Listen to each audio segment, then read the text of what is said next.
ಒಂದ್ಸಲ ಕಣ್ಮುಚ್ಚಿ ಯೋಚನೆ ಮಾಡಿ. ಅಂದ್ರೆ ಸುಮಾರು 2000 ವರ್ಷಗಳ ಹಿಂದಿನ ಒಂದು ದೃಶ್ಯವನ್ನ ಕಲ್ಪಿಸ್ಕೊಳ್ಳಿ. ಆ ಅತ್ಯಂತ ಕ್ರೂರವಾದ ರಕ್ತಸಿಕ್ತವಾದ ಶಿಲುಬೆಗೇರಿಸುವಿಕೆಯ ದೃಶ್ಯ ಅದು. ಹೌದು, ಮೇಲ್ನೋಟಕ್ಕೆ ಅದೊಂದು ಕರಾಳವಾದ ಬಹಳ ಘೋರವಾದ ಮರಣದ ದೃಶ್ಯ. ಎಕ್ಸಾಕ್ಟ್ ಆಗಿ. ಆ ಭೀಕರ ವಾತಾವರಣದಲ್ಲಿ ಶಿಲುಬೆಯ ಬುಡದಲ್ಲಿ ನಿಂತು ಅಳುತ್ತಿರುವ ಒಬ್ಬ ತಾಯಿ, ಯಾತನೆಯಿಂದ ಸಾಯ್ತಿರುವ ಆಕೆಯ ಮಗ, ತನ್ನ ಕೊನೆಯ ಉಸಿರೆಳೆಯುವ ಮುನ್ನ ಅತ್ಯಂತ ಕ್ಷೀಣವಾದ ದನಿಯಲ್ಲಿ ಒಂದು ಮಾತನ್ನ ಪಿಸುಗುಡ್ತಾನೆ. ಆ ಕ್ಷಣದಲ್ಲಿ ಆ ಘೋರ ದೃಶ್ಯವನ್ನ ನೋಡ್ತಿದ್ದವರಿಗೆ ಅದನ್ನು ಅಂತ್ಯದಂತೆ ಕಂಡಿರಬಹುದು. ಒಂದು ದೊಡ್ಡ ದುರಂತದ ಮುಕ್ತಾಯ ಅನ್ಸಿರಬಹುದು. ಖಂಡಿತ. ಆದ್ರೆ ಇಲ್ಲೇ ಒಂದು ದೊಡ್ಡ ಟ್ವಿಸ್ಟ್ ಇರೋದು. ಆ ಶಿಲುಬೆಯ ಬುಡದಲ್ಲಿ ನಡೆದ ಒಂದು ಸಣ್ಣ, ಬಹುತೇಕ ವೈಯಕ್ತಿಕ ಎನ್ನಬಹುದಾದ ಆ ಪಿಸುಮಾತು ಅಥವಾ ಸಂಭಾಷಣೆ ಇದೆಯಲ್ಲ, ಹೌದು, ಅದು ಎಷ್ಟೋ ಶತಮಾನಗಳ ನಂತರ, ಅಂದ್ರೆ 2018ರಲ್ಲಿ ಇಡೀ ಜಗತ್ತಿನಾದ್ಯಂತ ಲಕ್ಷಾಂತರ ಜನರು ತಮ್ಮ ಕ್ಯಾಲೆಂಡರ್ಗಳನ್ನ ಅಪ್ಡೇಟ್ ಮಾಡುವಂತೆ ಮಾಡಿತು. ಓ, ಅಂದ್ರೆ ಪೋಪ್ ಫ್ರಾನ್ಸಿಸ್ ಅವರ ಆ ಆದೇಶ? ಅದೇ, ಪೋಪ್ ಫ್ರಾನ್ಸಿಸ್ ಅವರು ಇಡೀ ಕ್ಯಾಥೋಲಿಕ್ ಜಗತ್ತಿಗೆ ಅದೊಂದು ಕಡ್ಡಾಯವಾದ ಆಚರಣೆ ಅಂತ ಘೋಷಣೆ ಮಾಡಿದ್ರು. ಸಾಯುತ್ತಿರುವ ಒಬ್ಬ ವ್ಯಕ್ತಿಯ ಕೊನೆಯ ಮಾತು ಇಷ್ಟು ದೊಡ್ಡ ಜಾಗತಿಕ ನಿಯಮವಾಗಿ ಹೇಗೆ ಬದಲಾಯಿತು? ಇದನ್ನೇ ನಾವಿವತ್ತು ಡಿಕೋಡ್ ಮಾಡ್ತಾ ಇರೋದು. ಇದು ನಿಜಕ್ಕೂ ಇತಿಹಾಸ, ನಂಬಿಕೆ ಮತ್ತು ತತ್ವಶಾಸ್ತ್ರಗಳು ಒಗ್ಗೂಡುವ ಒಂದು ಅದ್ಭುತವಾದ ವಿಷಯ ಅಂತಾನೆ ಹೇಳ್ಬೋದು. ಹೌದು. ಈ ಆಳವಾದ ಅಧ್ಯಯನಕ್ಕೆ ಸ್ವಾಗತ. ಇಂದು ನಾವು ನಮ್ಮ ಮುಂದಿರುವ ಮೂಲ ಪಠ್ಯಗಳ ಆಧಾರದ ಮೇಲೆ ಕ್ಯಾಥೋಲಿಕ್ ಕ್ರೈಸ್ತ ಧರ್ಮಸಭೆಯಲ್ಲಿ ಅತ್ಯಂತ ಮಹತ್ವದ ಸ್ಥಾನ ಹೊಂದಿರುವ ಆ ಮೇರಿ ಧರ್ಮಸಭೆಯ ತಾಯಿ, ಅಥವಾ ಲ್ಯಾಟಿನ್ ಭಾಷೆಯಲ್ಲಿ ಮೇಟರ್ ಎಕ್ಲೀಸಿಯಾ ಅನ್ನೋ ಶೀರ್ಷಿಕೆಯ ರೋಚಕ ಹಿನ್ನೆಲೆಯನ್ನ ಬಿಡಿಸಿ ನೋಡಲಿದ್ದೇವೆ. ಆ ಡಾಕ್ಯುಮೆಂಟ್ಸ್ನೆಲ್ಲ ವಸ್ತುನಿಷ್ಠವಾಗಿ ನೋಡಿದಾಗ ಅದರೊಳಗಿರುವ ಕಥೆಯ ಹರಿವು ನಮ್ಮನ್ನ ನಿಜಕ್ಕೂ ಬೆರಗುಗೊಳಿಸುತ್ತೆ. ಆದರೆ ಚರ್ಚೆಯ ಒಳಗೆ ಹೋಗುವ ಮುನ್ನ ನಾನೊಂದು ವಿಚಾರವನ್ನ ಸ್ಪಷ್ಟಪಡಿಸಲೇಬೇಕು. ಯಾರು ಈ ಕಾರ್ಯಕ್ರಮವನ್ನ ಕೇಳ್ತಾ ಇದ್ದೀರೋ ಅವರಿಗೆ ಇದು ಕ್ಲಿಯರ್ ಆಗಿರಲಿ. ಖಂಡಿತ, ಆ ಡಿಸ್ಕ್ಲೇಮರ್ ಬಹಳ ಮುಖ್ಯ. ಹೌದು. ಇಂದು ನಾವು ವಿಶ್ಲೇಷಿಸ್ತಿರುವ ಮೂಲ ಪಠ್ಯಗಳು ಅವು ಸಂಪೂರ್ಣವಾಗಿ ಕ್ಯಾಥೋಲಿಕ್ ಧಾರ್ಮಿಕ ಮತ್ತು ಆಧ್ಯಾತ್ಮಿಕ ನಂಬಿಕೆಗಳಿಗೆ ಸಂಬಂಧಪಟ್ಟವು. ನಾವಿಲ್ಲಿ ಒಂಥರ ತನಿಖಾಧಿಕಾರಿಗಳ ತರಹ ಅಥವಾ ಇತಿಹಾಸಕಾರರ ತರಹ ಈ ಡಾಕ್ಯುಮೆಂಟ್ಗಳನ್ನು ಓದಿದ್ದೇವೆ ಹೊರತು ಯಾವುದೇ ನಿರ್ದಿಷ್ಟ ಧಾರ್ಮಿಕ ನಂಬಿಕೆಗಳನ್ನ ಬೆಂಬಲಿಸ್ಲಿ ಅಥವಾ ವಿರೋಧಿಸ್ಲಿ ಅಲ್ಲ. ಕರೆಕ್ಟ್. ನಮ್ಮ ಗುರಿ ಇಷ್ಟೇ, ಆ ಟೆಕ್ಸ್ಟ್ನ ಒಳಗೇನಿದೆ. ಬೈಬಿಲ್ನ ಆ ಯೋವಾನ ಅಥವಾ ಜಾನ್ ಬರೆದ ಪುಸ್ತಕದಿಂದ ಹಿಡಿದು 2018ರ ಪೋಪ್ ಆದೇಶದವರೆಗಿನ ಲಿಂಕ್ ಏನು, ಇದನ್ನ ಅರ್ಥ ಮಾಡ್ಕೊಳ್ಳೋದು. ಸರಿ, ಹಾಗಾದ್ರೆ ನೇರವಾಗಿ ಆ ಶಿಲುಬೆಯ ಘಟನೆಗೆ ಹೋಗೋಣ ಅಲ್ವಾ? ಹೋಗೋಣ. ಯೋವಾನ್ 19ನೇ ಅಧ್ಯಾಯ 25ರಿಂದ 34ನೇ ವಾಕ್ಯಗಳು. ಈ ದೃಶ್ಯವನ್ನ ಪಠ್ಯಗಳು ಬಹಳ ಡೀಟೇಲ್ ಆಗಿ ವರ್ಣಿಸ್ತವೆ.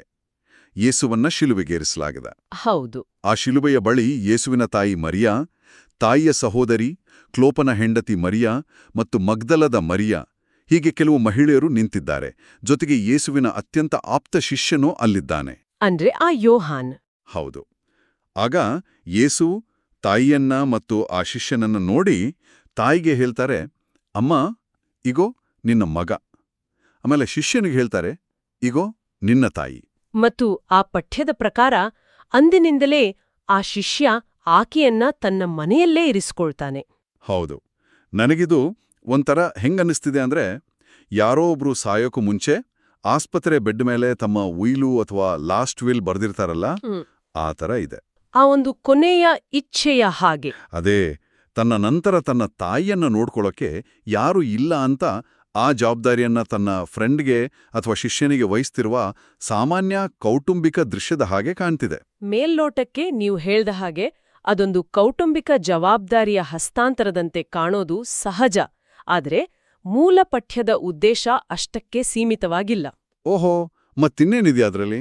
ಆ ವಾಕ್ಯಗಳನ್ನ ನಾವು ಇಡೀ ಅಧ್ಯಾಯದ ಹಿನ್ನೆಲೆಯಲ್ಲಿ ಓದಿದಾಗ ಅಲ್ಲಿನ ಆ ಆಪ್ತ ಶಿಷ್ಯ ಅಂದ್ರೆ ಯೋಹಾನ, ಆತ ಕೇವಲ ಒಬ್ಬ ಐತಿಹಾಸಿಕ ವ್ಯಕ್ತಿಯಾಗಿ ಉಳಿಯೋದಿಲ್ಲ. ಅಂದ್ರೆ ಆತ ಬೇರೆ ಏನನ್ನೋ ರೆಪ್ರೆಸೆಂಟ್ ಮಾಡ್ತಿದ್ದಾನ. ಕಣದಲ್ಲಿ ಯೇಸು ಕೇವಲ ಒಬ್ಬ ಮಗನನ್ನ ತಾಯಿಗೆ ಒಪ್ಪಿಸ್ತಿಲ್ಲ. ಇಲ್ಲ, ಬದಲಿಗೆ ಇಡೀ ಭವಿಷ್ಯದ ಧರ್ಮಸಭೆಗೆ ಆಕೆಯನ್ನ ತಾಯಿಯನ್ನಾಗಿ ನೇಮಿಸ್ತಿದ್ದಾರೆ. ಇದು ಬಹಳ ಇಂಪಾರ್ಟೆಂಟ್ ಪಾಯಿಂಟ್. ವಾವ್! ಅಂದ್ರೆ ಆ ಶಿಷ್ಯ ಅಲ್ಲಿ ಪ್ರತಿಯೊಬ್ಬ ವಿಶ್ವಾಸಿಯ ಪ್ರತಿನಿಧಿಯಾಗಿ ನಿಂತಿದ್ದಾನೆ ಅಂತಾಯ್ತು. ಹೌದು.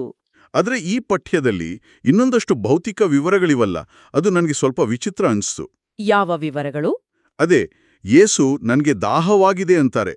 ಆಗ ಅಲ್ಲಿದ್ದವರು ಹುಳಿರಸದಲ್ಲಿ ತೋಯಿಸಿದ ಸ್ಪಂಜನ್ನ ಹಿಸೋಪ್ ಗಿಡದ ಕೋಲಿಗೆ ಸಿಕ್ಕಿಸಿ ಅವರ ಬಾಯಿಗೆ ಇಡ್ತಾರೆ. ಆನಂತರ ಎಲ್ಲಾ ನೆರವೇರಿತು ಅಂತ ನುಡಿದು ಯೇಸು ಪ್ರಾಣ ಬಿಡ್ತಾರೆ. ಹೌದು, ಇದು ಸಾಮಾನ್ಯವಾದ ವರ್ಣನೆ. ಸರಿ, ಇಲ್ಲಿವರೆಗೆ ಅರ್ಥವಾಯಿತು. ಆದ್ರೆ ಆಮೇಲೆ ಬರೋ ದೃಶ್ಯ ನೋಡಿ.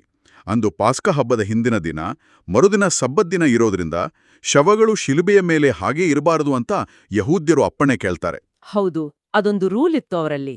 ಆಮೇಲೆ ಸೈನಿಕರು ಬಂದು ಯೇಸುವಿನ ಜೊತೆಗಿದ್ದ ಇಬ್ಬರ ಕಾಲುಗಳನ್ನ ಮುರಿತಾರೆ. ಆದರೆ ಯೇಸುವಿನ ಬಳಿ ಬಂದಾಗ ಅವರು ಆಗ್ಲೇ ಸತ್ತಿದ್ದಾರೆ ಅಂತ ಗೊತ್ತಾಗಿ ಕಾಲುಗಳನ್ನ ಮುರಿಯುವುದಿಲ್ಲ. ಬದಲಿಗೆ ಸೈನಿಕನೊಬ್ಬ ತನ್ನ ಈಟೆಯಿಂದ ಯೇಸುವಿನ ಪಕ್ಕೆಯನ್ನ ತಿವಿಯುತ್ತಾನೆ. ಕರೆಕ್ಟ್.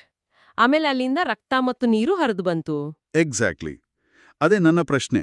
ಅಲ್ಲಿಂದ ರಕ್ತ ಮತ್ತು ನೀರು ಹರಿದು ಬಂತು ಅಂತ ಪಠ್ಯ ಬಹಳ ಸ್ಪಷ್ಟವಾಗಿ ಒತ್ತಿ ಹೇಳುತ್ತೆ. ನನ್ಗಿನ್ ಪ್ರಶ್ನೆ ಅಂದ್ರೆ, ಈ ಡಾಕ್ಯುಮೆಂಟ್ ಯಾಕೆ ಇಷ್ಟೊಂದು ಮೆಡಿಕಲ್ ಡೀಟೇಲ್ಸ್ ಕೊಡ್ತಿದೆ? ಆ ರಕ್ತ ಮತ್ತು ನೀರು ಹರಿದು ಬಂತು ಅನ್ನೋದರ ಕಡೆಗೆ ಇಷ್ಟೊಂದು ಫೋಕಸ್ ಯಾಕೆ? ಇದೇ ಆ ಪಠ್ಯದ ಅತ್ಯಂತ ಪ್ರಮುಖವಾದ ಟರ್ನಿಂಗ್ ಪಾಯಿಂಟ್ ಅಂತ ಹೇಳ್ಬೋದು. ಆ ರಕ್ತ ಮತ್ತು ನೀರು ಅನ್ನೋದು ಕೇವಲ ಒಂದು ಮೆಡಿಕಲ್ ರಿಪೋರ್ಟ್ನ ವಿವರಣೆಯಲ್ಲ. ಮತ್ತೇನು? ಕ್ಯಾಥೋಲಿಕ್ ಥಿಯಾಲಜಿ ಅಥವಾ ಧರ್ಮಶಾಸ್ತ್ರದ ಪ್ರಕಾರ ಅದೊಂದು ಬಹುದೊಡ್ಡ ಸಾಂಕೇತಿಕ ಅರ್ಥವನ್ನ ಹೊಂದಿದೆ. ಯೇಸುವಿನ ಪಕ್ಕೆಯಿಂದ ಹರಿದು ಬಂದ ಆ ನೀರು ಮತ್ತು ರಕ್ತ ಕ್ರೈಸ್ತ ವಿಶ್ವಾಸದಲ್ಲಿ ಧರ್ಮಸಭೆಯ ಜನ್ಮಕ್ಕೆ ಕಾರಣವಾಗುವ ಸಂಸ್ಕಾರಗಳನ್ನು ಸಂಕೇತಿಸುತ್ತೆ. ಸಂಸ್ಕಾರಗಳು ಅಂದ್ರೆ ಬ್ಯಾಪ್ಟಿಸಮ್ ಅಥವಾ ಜ್ಞಾನಸ್ನಾನ ಮತ್ತು ಯೂಕರಿಸ್ಟ್ ಅಥವಾ ಪರಮಪ್ರಸಾದ. ಇವುಗಳನ್ನ ಆ ನೀರು ಮತ್ತು ರಕ್ತ ಸಂಕೇತಿಸುತ್ತೆ. ಒಂದು ನಿಮಿಷ, ಅಂದ್ರೆ ಆ ಟೆಕ್ಸ್ಟ್